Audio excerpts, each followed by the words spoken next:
ఇంకెన్నాళ్ళు రెంటింట్లో ఉంటాం? సొంత ఇంటి కలను నెరవేర్చుకుందాం. Suman TV biggest property expo October 18, 19 HSCC Novotel Hyderabad.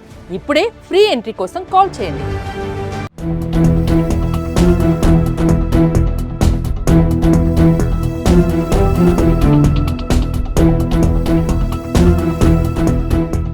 City life అంటే కాలుష్యంతో కలిసి నడవడమే. అన్ని నగరాల మాట ఎలా ఉన్నా హైదరాబాద్ నగరంలో రోజు రోజుకి పరిస్థితి మరింత భయంకరంగా మారుతోంది. పారిశ్రామిక కాలుష్యానికి తోడు వాహనాల పొగ నగరవాసులను కిరిబిక్కిర్చేస్తోంది. గాలి కాలుష్యం వల్ల ఏటా లక్షలాది మంది ప్రాణాలు కోల్పోతున్నారని కొన్ని నివేదికలు చెప్తూ ఉన్నాయి. నిజాంపేట మున్సిపల్ కార్పొరేషన్ పరిధిలోని ప్రజలు గత 2-3 రోజుల నుంచి తీవ్ర భయాందోళనలో ఉన్నారు. అసలు ఇక్కడ ఏం జరిగింది? ఇక్కడ ప్రజలు ఎందుకు భయపడుతున్నారు? పూర్తి వివరాలు చూద్దాం.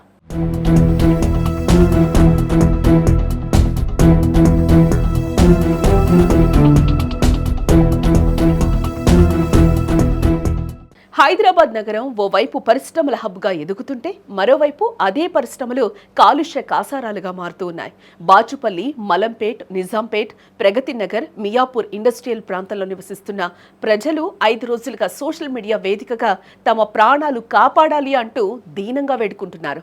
ఈ ప్రాంతంలో రాత్రి అయితే చాలు విపరీతమైన పొగ, దుర్గంధంతో ఊపిరి ఆడటం లేదని, దయచేసి మమ్మల్ని బతకనివ్వండి అంటూ కూడా కన్నీరు పెట్టుకుంటున్నారు.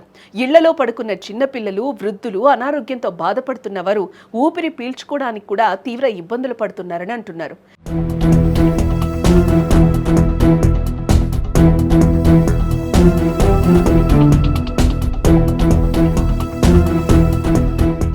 కళ్లలో మంట, గొంతు నొప్పి, శ్వాస తీసుకోవడంలో ఇబ్బందులతో నిద్రలేని రాత్రులు గడుపుతూ ఉన్నారు. అక్టోబర్ 9న ఫ్యాక్టరీస్ నుంచి వచ్చిన విషవాయు వల్ల చాలా మంది స్పృహ కోల్పోయారని, ఊపిరి ఆడక ఉక్కిరిబిక్కిరయ్యారని బాధితులు అంటున్నారు. ఈ గాలి వల్ల తాము చనిపోతామని భయంతో వణికిపోతున్నారు. ఈ ఒక్క రోజు ప్రభావం వల్ల జనవాణి యాప్లో ఏకంగా 300కు పైగా ఫిర్యాదులు ఫైల్ అయ్యాయని సమాచారం. బాచుపల్లి ఒక ఇండస్ట్రియల్ ఏరియా. అక్కడున్న ఫార్మా, ఇతర కంపెనీస్ నుంచి వచ్చే వేస్ట్ గాల్లో భూమి, నీటిలో వదిలేస్తూ ఉన్నాయి. పగటిపూట నిబంధనలకు భయపడే కొన్ని ఫార్మా, బల్క్ డ్రగ్ కంపెనీలు రాత్రి వేళల్లో తమ పరిశ్రమల నుంచి వెలువడే విషపూరిత వాయువులను, రసాయన పొగను ఇలాంటి శుద్ధి చేయకుండా నేరుగా గాల్లోకి వదిలేస్తూ ఉన్నాయి. ఈ పొగలో ఉండే ఓలాటైల్ ఆర్గానిక్ కాంపౌండ్స్ ప్రభావంతో వాసన అత్యంత ఘాటుగా ఉండి కిలోమీటర్ల కొద్దీ విస్తరిస్తోంది. ఈ బాధపడలేక ఈ ప్రాంత ప్రజలు వాయు కాలుష్యాన్ని నివారించాలంటూ కూడా పీజీబీ అధికారులకు పలుమార్లు ఫిర్యాదు చేశారు. అధికారులు ఇన్స్పెక్షన్కి వెళ్లినా అక్కడ ఏవీ కనిపించవు. వాసనల తీవ్రత తగ్గుతూ ఉండడంతో ఎలాంటి చర్యలు తీసుకోలేకపోతున్నారు. అధికారులు చర్యలు తీసుకోవడంతో కంపెనీలు మరింత రెచ్చిపోతూ ఇష్టానుసారంగా కెమికల్స్ ని వదలడం వల్ల నీరు, గాలి కాలుష్యం అవుతున్నాయని ప్రజలు ఆవేదన వ్యక్తం చేస్తూ ఉన్నారు. అక్టోబర్ 9న తమకు కాళరాత్రి అంటూ కూడా ఆవేదన వ్యక్తం చేశారు. బాచుపల్లిలో ఇండస్ట్రియల్ కాలుష్యానికి వ్యతిరేకంగా ప్రజలు గత 3-4 రోజుల నుంచి సోషల్ మీడియా వేదికగా పోరాటం మొదలుపెట్టారు. ఇక్కడ కంపెనీలు గాలి, కెమికల్స్ ని ఎలా రిలీజ్ చేస్తున్నాయో ప్రూఫ్స్ అంటే ఫోటోలు, వీడియోలు సోషల్ మీడియాలో పోస్ట్ చేసి వైరల్ చేస్తున్నారు. ఇల్లు కాలి ఒక్కడేడుస్తుంటే చుట్టకు నిప్పు అడిగాడంట.